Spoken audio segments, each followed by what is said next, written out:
Hi everyone, welcome to Learning Impact. In today's lecture, we will discuss culture lag in sociology. We will shed light at what does it mean by culture lag and who was the first to actually coin this term. Before we go into the detailed definition of culture lag and its example, we must understand that who was the first to actually introduce this term in sociology. And we will also shed light on its definition, causes, impact, and example. Now, let's move that. What does it mean by culture lag? Culture lag is the term which was first coined by William Ogden, who was an American sociologist. And William Ogden wrote a book which was titled as Social Change with Respect to Culture and Original Nature in 1922. And this was a book which was title is this, if you give it a little bit attention to this title, Social Change with Respect to Culture and Original Nature, it indicates that he was curious about the social change. He was discovering that how the social change occur with respect to culture.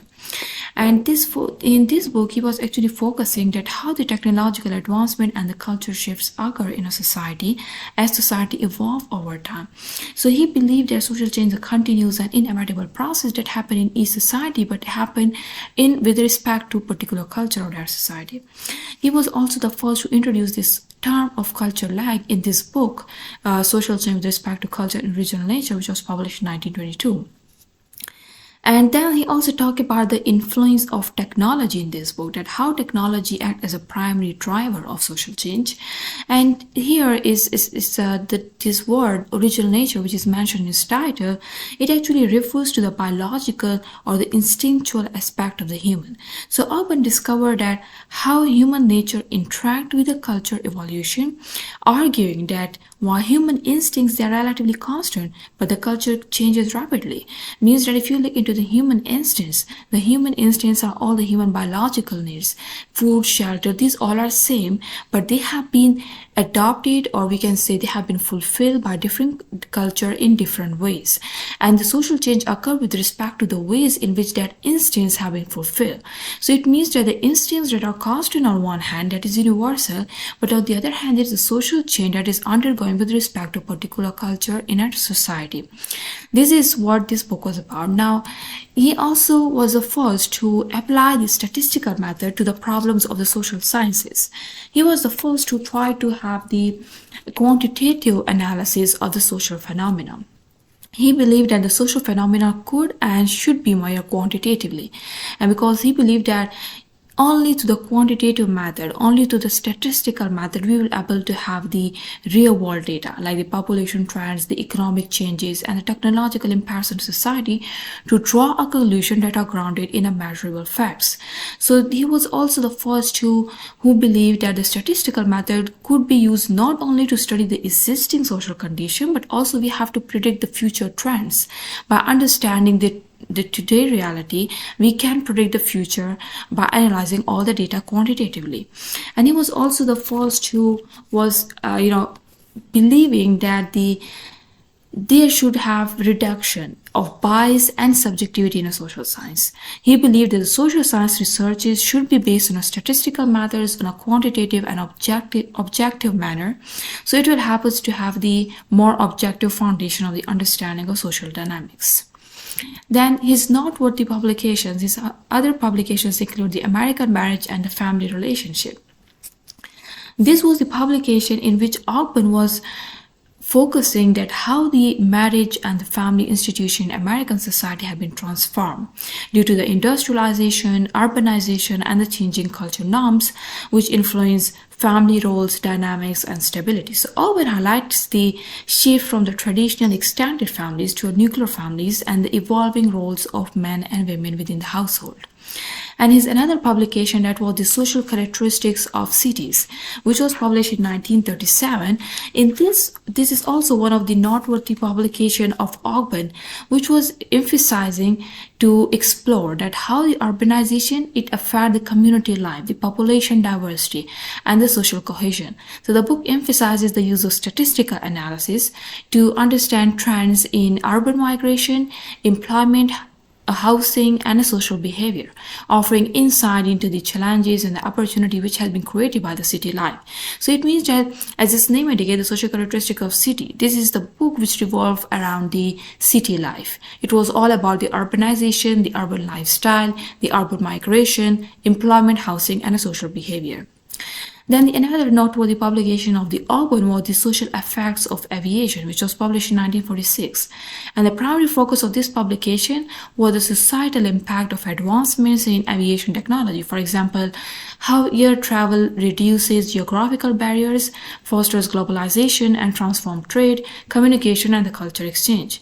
He also connects aviation to this concept of culture, like discussing that how society adapts to technological progress.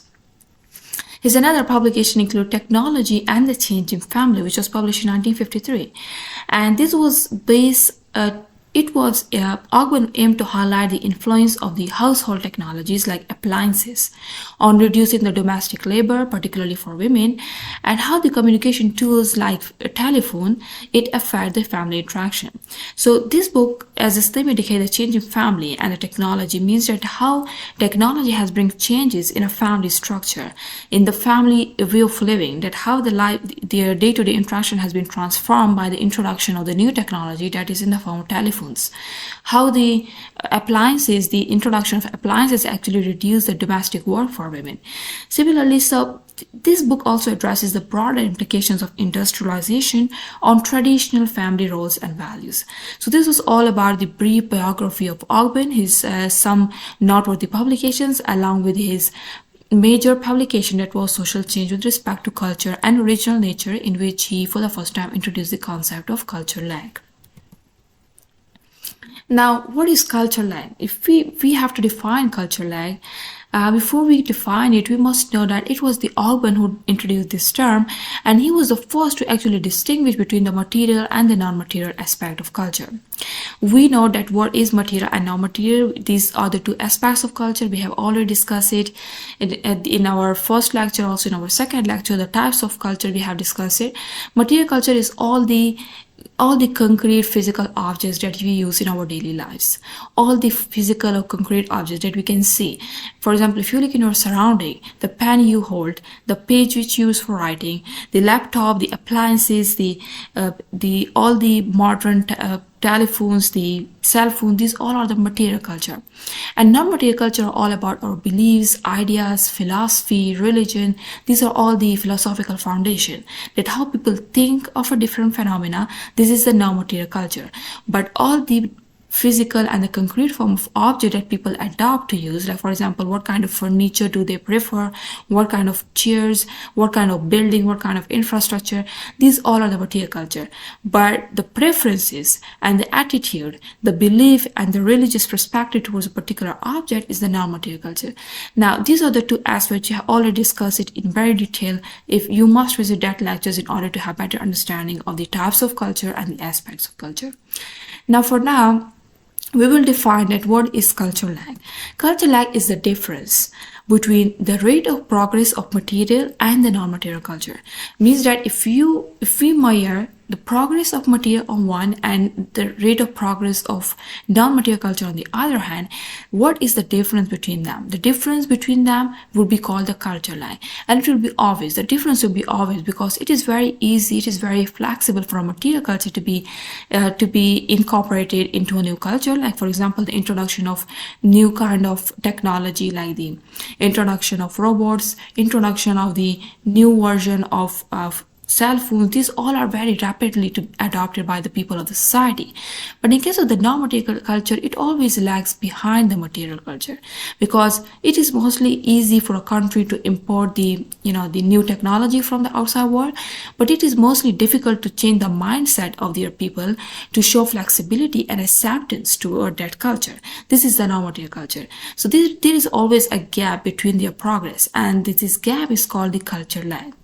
Now, if we look into the second definition of the culture lag, that would be the strand that exists between the two correlated parts of culture that change at unequal rates of speed, may be interpreted as a lag in a part that is changing at the lowest rate for the one lags behind the other.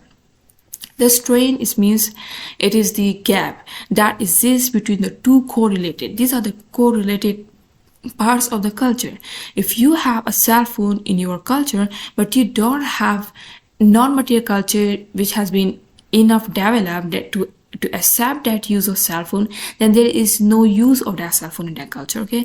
Similarly, if there is acceptance, but there are some economic constraints that is actually inhibiting the introduction of the new technology into that culture, it will also have no use of such normative culture. So we can say that these are the correlated parts that are something necessary for the existence of each other, for the maintenance of each other.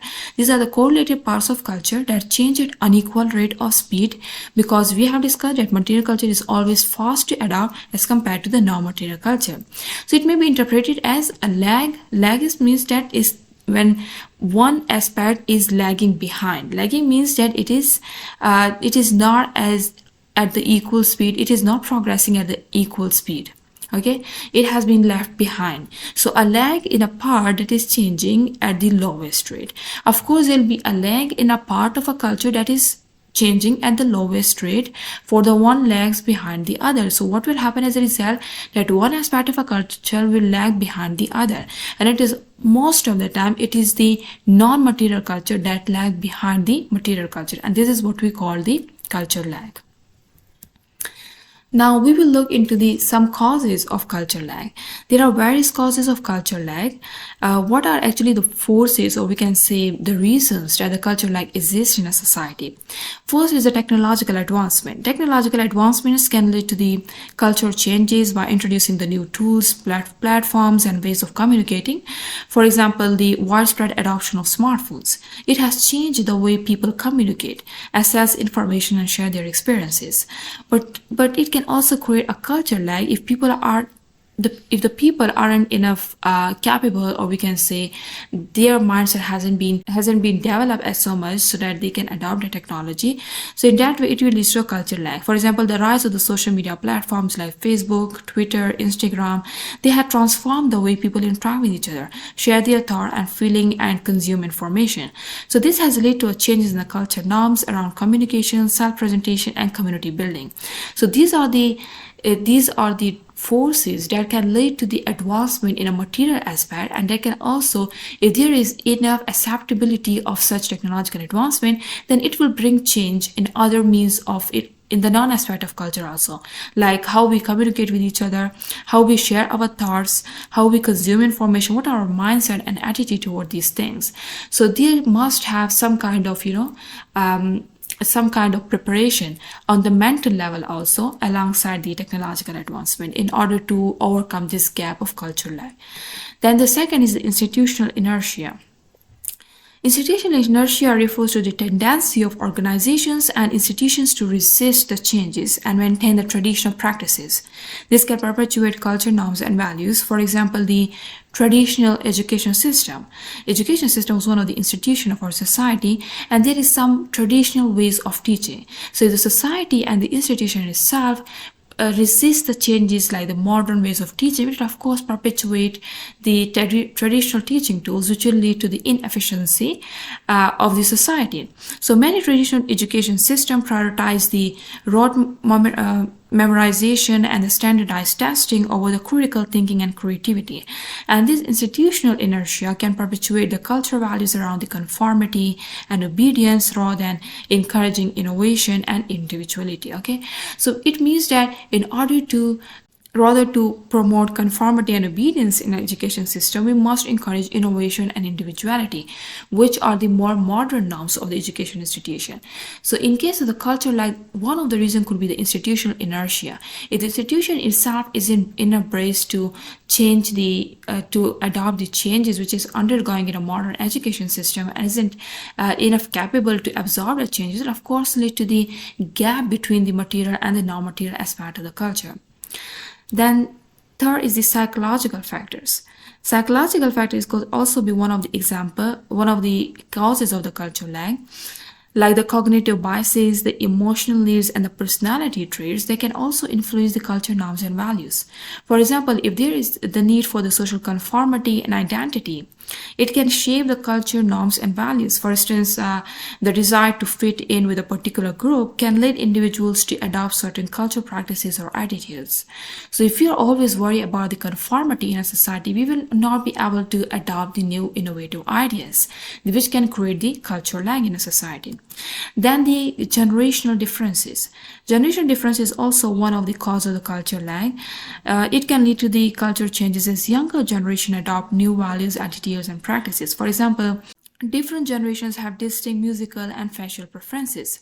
Okay, so if you look into the generational differences, it might be caused that there are some changes in the preferences of the each generation, which can lead to the culture lag.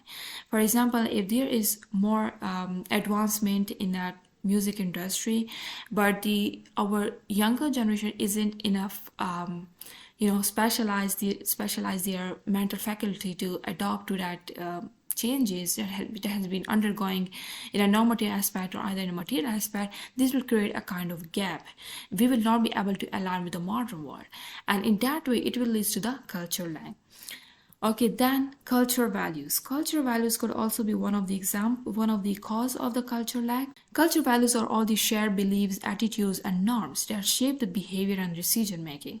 So in collectivist cultures like Japan and China, the needs of the group are prioritized over individual desires. This because there is a more respect for the collectivist values. But in contrast, there are some society that value individualism more than the collectivism. For example, the United States. It prioritizes personal freedom and autonomy. So these cultural values shape behavior, decision making, and the social norms. So what kind of values do we prefer in our society? Like either it's a collectivist values or individualist values can also either it's aligned to our culture or not, either it's aligned to our material aspect or not. It will also create a kind of gap between our material and the non-material aspect. Then the other is the governmental policies. Governmental policies is also one of the cause of the culture lag. Like governmental policies can shape culture norms and values by promoting or either suppressing certain practices and attitude. For example, there are some language policies, linguistic policy that can promote or suppress the use of certain languages, shaping the cultural identity and norms. For instance, the French government promote the French language. It has helped to preserve the French culture and identity. But if there is for example, in case of the Pakistani society, most of the people prefer to speak Urdu or English, and they mostly, sometimes they feel more pride while using the English language. Is not our own language, it's a foreign language, but we feel most proud while using that language. It can create a kind of culture lag because if we aren't able to preserve our culture on one hand, but on the other hand we are promoting the culture that is not our own, and it can also help us to lose our cultural identity, and the loss of cultural identity will of course impact our material aspect progress also, and this can lead to the new cycle of colonialism and neo-colonialism. So we can say that there is always a gap. We are always not enough capable to match the progress of the material and the non-material culture. If our government policies are always inclined towards the promoting the foreign culture, or is always promoting the traditional practices that are more conservative, of course it will lead to the less alienation with the material aspect progress in our society. Then resistance to ideas. Resistance to ideas is also one of the the cause of the cultural lag, and it might be that the natural human response to the uncertainty and discomfort is actually the resistance to change. So for example, this can manifest as a reluctance to adopt new cultural practices. Like in some traditions, in some cultures, traditional music and dance, they are highly valued and they are resistant to change. For example, in Japan, there are traditional dance which is more prevailed there for centuries with strict adherence to traditional forms and practices. All this is beneficial to preserve the cultural heritage and to preserve the cultural identity. But on the other hand, it will also overcome the chances, or it will adhere the minds of the youth towards the more traditional aspect, which will actually inhibit the progress in the non-material aspect. Then we have illiteracy, illiteracy can limit access to information, education, and the cultural resources, perpetuating cultural norms and values. So there are some cultures where there is a For example, oral storytelling is a primary means of passing down culture, knowledge, and tradition. For instance, in many indigenous cultures, elders they share stories and teaching through oral tradition, which helps to preserve the cultural heritage. But if we perpetuate this practice, even in today's world, it is nearly misfit for this postmodernized world, because we have also another means of communication available in our society, which are more easy, which are more less time consuming and also more efficient to pass knowledge to our next generation. So we can say that illiteracy could also act as a barrier in the progress of the normative aspect of a culture, which can lead to this creation of gap between a material and non-material, which can lead to the the culture lag. So these are all about the causes of culture lag. Okay, the last cause is the economic constraints.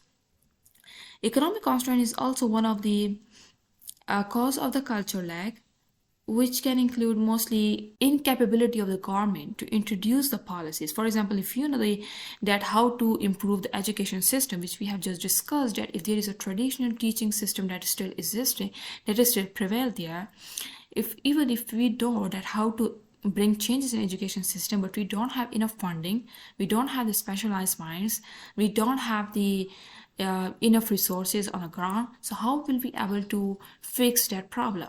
So it can also act as a the force or the reason that can lead to the culture lag. Okay, and the last cause is the geographical isolation. Geographical isolation can also preserve cultural norms and values by limiting exposure to the external influences. If the society is so isolated from the mainstream world, so it will actually overcome their chances to expose them to the mainstream world, to understand their cultures and identities, and also it will overcome the chances of being more inclusive society. So most of the indigenous cultures that are remote and that are living in isolated areas, they often have preserved their traditional practices and values due to the limited exposure to the external influences. So most of our indigenous cultures could also be one of the example that why the culture lag exists there at a in such why culture lag is this there in with such a serious consequences. It is because of one of the reasons could be the geographical isolation, because the people there aren't enough connected to the mainstream world, which is the reason that there is more deeply rooted cultural lag problem in indigenous societies as compared to the others. So this was all about the causes of the culture lag. Now, impact of the culture lag. What will happen if in our society we have the problem of the culture lag? Why to deal with such problem? Why to worry about it? There are various impacts of the culture lag. In case of the impact of the culture lag, also there are some positive and negative impacts. First, we will look into some of the impact that are positive. Okay, if there is a culture lag in a society, it will of course have impact on individual, institution, and society as a whole. First is stability and continuity. Remember that, as we discussed, that if there is a more adherence to the traditional practices like traditional dances, traditional language use, it will lead to the preservation of the culture. And this will actually lead to the overcome the chances of being disturbed, and in that way it will actually perpetuate the status quo and will lead to the less chances of disturbance and disruption in society. So it will lead to the more stable society. But the disadvantage is that although the society will stable, but it will not be enough developed to compete in a modern world. So we can say that culture lab can help maintain the stability and continuity by preventing society from making hasty changes. Traditional education system focus on continuity by resisting the rapid integration of AI-based teaching tools, but it will actually ensure stability, but it will slow down the innovation in teaching methods. It will limit the students' exposure to new learning opportunities. Similarly, the economic disadvantage. Societies that fail to adapt quickly to new technologies or practices, they may fall behind economically. And the reason that countries that exist adopting renewable energy technologies can continue to rely on outdated and expensive fossil fuels that will increase the energy cost and missing out on the economic benefits of sustainable energy sources. So there are some economic disadvantages to rely on the outdated methods. not only in the regarding the energy, but in any aspect of the life. If you are relying on outdated method of life, will of course lead to the worst impact of our culture. Then the health risk. Health risk like delay acceptance of the medical advancement or the public health measures can lead to the increased health risk. For example, the anti-vaccine movements that was rooted in the outdated belief or mistrust have led to the resurgence of preventable diseases like measles. Also in Pakistan, there is a anti-vaccination mindset regarding the polio, which has led to the which has led to the problem of polio to become more severe in Pakistan. Although around the world this problem has been resolved, but in Pakistan it still exists. So it is because of the anti-vaccination mindset, and also that preservation of traditional values. Culture lag can help preserve the traditional values and practices which may be important for the cultural identity, but would also hinder the progress. Societies that resist gender equality, for example, in the workplace due to their traditional beliefs, they may preserve their cultural identity, but it will miss their opportunity to be more inclusive and diverse workforce. Similarly, the other aspect is the social inequality. The impact of the culture lag is the social inequality also. That culture lag, they can often exacerbate inequality as certain groups adapt to change faster than the other, creating disparities. For example, access to digital technology in urban areas, it progresses rapidly while the rural areas, they lag behind, widening the digital divide and reinforcing the social inequalities. So for example, if the society isn't, we can also take the example of the gender equality. I could also example of the social inequality. And also we can take that how the rural and the urban division has been divided.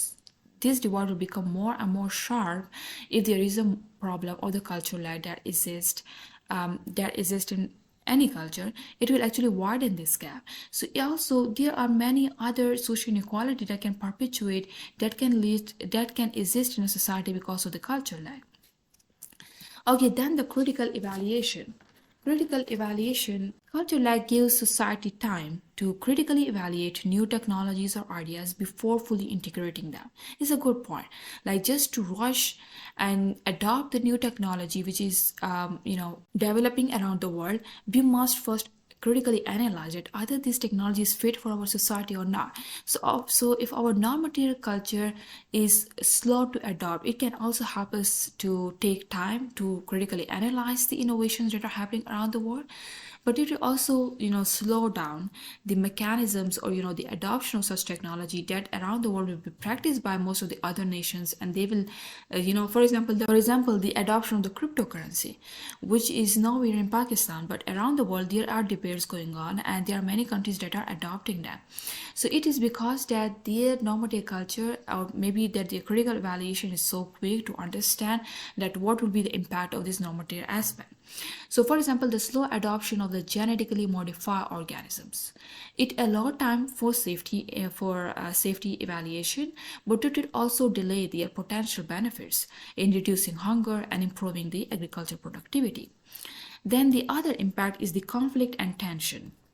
When different groups, they adapt to changes at different rates, it can create social conflicts and tension. For example, the rise of LGBTQ plus rights, it has created tension between the progressive groups and those holding the traditional beliefs, leading to societal debates and conflicts over laws and policies. So of course, if we will try to change our normative aspect, there will be a disruption in society. There will be a kind of disturbance and debates and the conflicts. Maybe sometime if it get unchecked, it will also lead to the violent confrontation among the groups over the issues. So it might be a possibility that there will be the debates and the conflicts and disruptions in a society, but we have to keep all these disruptions and debates under check so it will not become violent. So there will be more chances for conflict and tension if we were to overcome this culture lag. Okay, then missed opportunities. The impact of the culture lag is that societies that fail to adapt quickly, they may miss opportunity for growth, innovation, or global leadership. For example, the delay in adopting e-commerce platforms in some regions, it has caused the local businesses to lose out on a global online marketplace, limiting their growth potential. So, of course, if we will we will take much more time than required to analyze the non-material aspect of the changes occurring in our world. It will, of course, it will, of course, left us behind the other cultures in a progress in market competition in all the other technologically advanced countries. So it will then become difficult for us to align our progress to them. So this is how the culture lag show a positive but as well as the negative impact on our society also. Now we will discuss some examples of the culture lag. There are various examples. For example, the slow adoption of electric vehicles. Like the technology for the electric vehicles has advanced significantly, but societal adaptation, including the infrastructure, culture norms, and the regulations, it has lagged behind. For example, the Tesla, it launched its Roadster in 2008, followed by the mass market electric vehicles like the Nissan Leaf in 2010. But despite these advancements, governments and society have taken years to establish sufficient charging infrastructure and policies to promote electric vehicle adoption. So this delay, coupled with the consumer skepticism, that there is one reason, that is the consumer skepticism also, it slowed the transition to the electrical vehicles. So this could be one of the example of the culture lag. You can take any example from your society. For example, the method of surrogacy, which is practiced by the majority of the societies of majority of the developed countries, but in Pakistan and India this is still viewed by the through the lens of the skepticism by the public. They view it as immoral. They have some traditional ideas revolve around the concept of the surrogacy. So we can take this example. You can take any example of your society. If your society is lagging behind a progress than the other society, you can add that example and quote that how in the normative aspect, or we can say the beliefs and the ideologies are not changing enough to inculcate that change in our culture. So here, another example, for example, a man, why is it that the culture like exists in a society? For example, a man purchases material change like of television within a few minutes. It is easy to purchase if you have enough financial potential, but it will take months and years in adjusting to its programs, utility, and handling. This is the reason that why there is always a possibility that the non-material culture will lag behind the material culture, because it is easy to buy things. It is easy to import them. If you don't have a company to produce that, you can import these innovations, these technologically advanced tools from the outside world. But the problem is not to import them. The problem is about the mindset, that either the people of your country, they are enough adjusted to its programs, utility, and handling. This is the problem, and that's why the non-material culture always lag behind the material culture. Then initial resistance to internet. For example, the internet's rapid development was met with societal resistance, like the individuals and institutions. They were slow to adopt to its transformative potential. For example, in early 1990s, as the internet began to gain traction, many resisted its adoption due to fear about privacy, misinformation, and unfamiliarity with the technology. For example, the businesses, they initially hesitated to transition to the online platform, and it actually delayed the growth of e-commerce. So today the internet is indispensable, but its societal adoption took years to catch up with its technical capabilities. Similarly, the technology and industry that are the material one, and learning the techniques, social institutions that are the non-material one. So you can take any example of any technology, either it's about cell phone, either it's about the medical, most of the medical field technologies, the medical technology that have been evolved around the world, but our society are mostly reluctant to adopt their changes. So you can take any example of any technology that has moved ahead, but we are not enough capable to adopt that. And most of the non-material culture include our institutions, learning the techniques, social institutions, these are our non-material aspect, and technology and industry, these are our material culture. Okay. Then another example is the delayed acceptance of LGBTQ plus rights and modern birth control methods. These are the examples of the cultural lag. And for example, the LGBTQ plus, although the activism for these rights were going on for decades, but in case of the US, it was only in 2015, that is more recent, that they for the first time legalized the same-sex marriages in the United States. And even now, with the inauguration of the Donald Trump presidency there is still they are moving back, and now they are resisting the rights of the LGBTQ plus community. So similarly, the modern birth control methods. For example, there are advances in a contraceptive technology like the oral contraceptives and the others, but there are some resistance that are rooted in our traditional values. And you know that it is easy to approve the birth control pill. Like there are some associations in every country where they can either approve or disapprove the birth control pills, but the question is not about either the society approve it or not, the institutions approve it or not. The problem is that either the consumer approve to consume the product or not. What are actually the behavior at the consumer side? The problem is all about the consumer skepticism, that how they view the things differently. So this is the examples of the culture lag. Okay, then the last is the resistance to women's suffrage.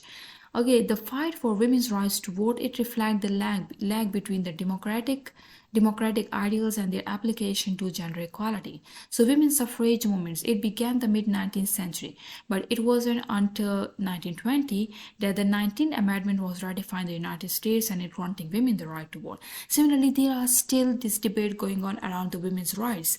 There are some societies that are still resisted to adopt to the women rights ideologies. So it might be because that there are some deeply rooted traditional beliefs there that is actually inhibiting the development of their mental faculty to align to the women's rights movements that are more modernized, that are aligned to the modern world values.